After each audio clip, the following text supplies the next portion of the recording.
जरा वो माहौल सोचिए, आप एग्जाम हॉल के अंदर हैं, अपनी चेयर पर बैठे हैं, सामने दीवार पर घड़ी टिक टिक कर रही है, हाथ एकदम ठंडे पड़ रहे हैं, और जैसे ही इन्विजिलेटर आपके हाथ में वो सील बंद क्वेश्चन बुकलेट देता है ना, दिल की धड़कन सीधा 72 से 120 पर। एग्जैक्टली और यहीं से मुझे लगता है असली खेल शुरू होता है। बिल्कुल, और यहीं से शुरू होता है जिसे हम कहते हैं द 15 मिनट कर्स, यानी 15 मिनट का श्राप। 15 मिनट का श्राप, ये क्या है? आप जानते हैं कि सीटीईटी में फेल होने वाले लगभग 50% छात्र पेपर मुश्किल होने की वजह से नहीं, तो फिर बल्कि परीक्षा के उन्हीं पहले 15 मिनट में की गई बस एक गलती की वजह से फेल होते हैं। एक गलती पूरा 2.5 घंटा बर्बाद कर देती है। पूरा 2.5 घंटा।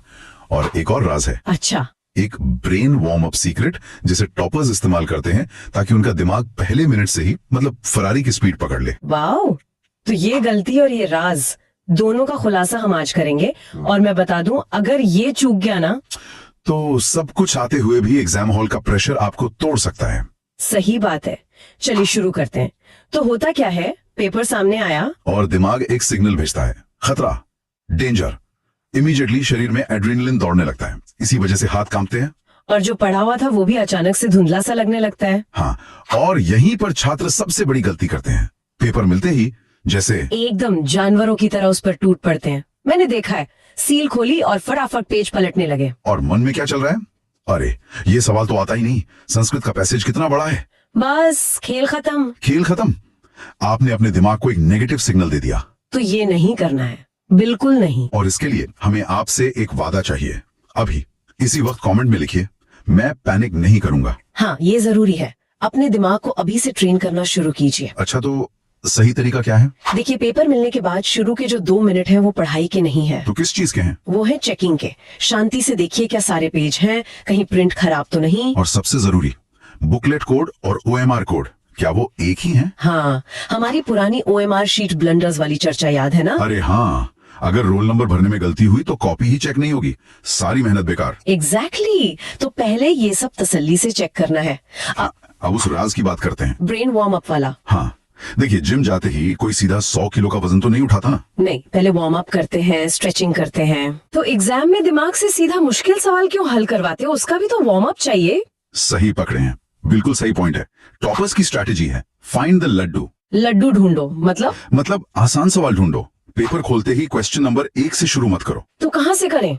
अपने सबसे मजबूत विषय पर जाओ। अगर वो CDP है तो सीधा वहां जाओ और पहले 5 सवाल सिर्फ वो ढूंढो जो आपको 100% आते हैं। इसका फायदा क्या है? साइकोलॉजिकल फायदा। जैसे ही आप पहले 2-3 सही जवाब टिक करते हैं ना, आपके दिमाग को सिग्नल जाता है, ऑल इज वेल, पेपर आसान है। अच्छा, तो कॉन्फिडेंस वापस आ जाता है, धड़कन नॉर्मल हो जाती है। बिल्कुल, इसे कहते हैं ब्रेन वार्म अप।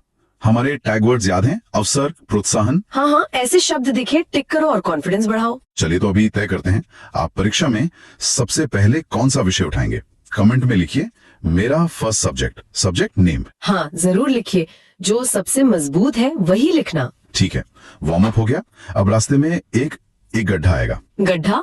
कैसा गड्ढा? कोई एक सवाल ऐसा होगा जो आपका अहंकार यानी ईगो जगाएगा।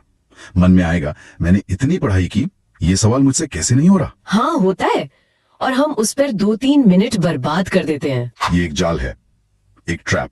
ये सवाल आपका समय बर्बाद करने के लिए ही दिया गया है। तो क्या करें? अगर 1 मिनट में लॉजिक क्लिक ना करे तो उस पर गोला मारो और आगे बढ़ो। ये मुश्किल है, ईगो पे लगता है। लेकिन याद रखो, मुश्किल सवाल के भी 1 नंबर है और आसान सवाल के भी 1 नंबर है। सही बात। तो क्या आप में सवाल छोड़कर आगे बढ़ने की हिम्मत है? अगर हाँ, तो कमेंट में लिखिए, मैं रुकूंगा नहीं।